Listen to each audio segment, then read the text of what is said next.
തന്നോട് ഞാൻ പറഞ്ഞതല്ലേ എനിക്ക് തന്നെ ഇഷ്ടമല്ലെന്ന്. എടോ തന്നോടാ ഞാൻ പറഞ്ഞത് എനിക്ക് തന്നെ ഇഷ്ടമല്ലെന്ന്. വീഡിയോ കണ്ടിട്ട് നിങ്ങൾക്ക് ഒന്നും മനസ്സിലായില്ലല്ലോ.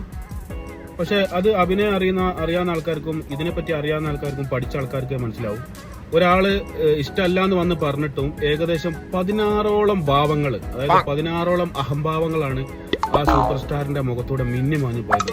എന്റെ ശ്രദ്ധയിൽപ്പെട്ട, അതായത് എനിക്ക് ശ്രദ്ധിക്കാൻ കഴിഞ്ഞ കുറച്ച് ഭാവങ്ങൾ ഞാൻ നിങ്ങൾക്ക് കാണിച്ചു തരാം. ആ വീഡിയോ നമുക്ക് ഒന്നുകൂടെ കണ്ടോക്കെ. തന്നോട് ഞാൻ പറഞ്ഞതല്ലേ എനിക്ക് തന്നെ ഇഷ്ടമല്ലെന്ന്.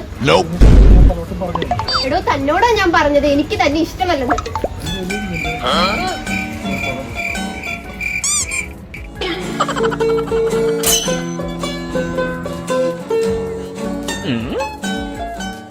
ശരിക്കും ഇങ്ങനത്തെ കലാപ്രതിഭകളാണ് ശരിക്കും മലയാള സിനിമ ആഗ്രഹിക്കുന്നതും മലയാള സിനിമ കാത്തിരിക്കുന്നതും. എനിക്ക് വാക്കുകളില്ല പറയാൻ, വാക്കുകൾ കിട്ടുന്നില്ല പറയാൻ. ശരി.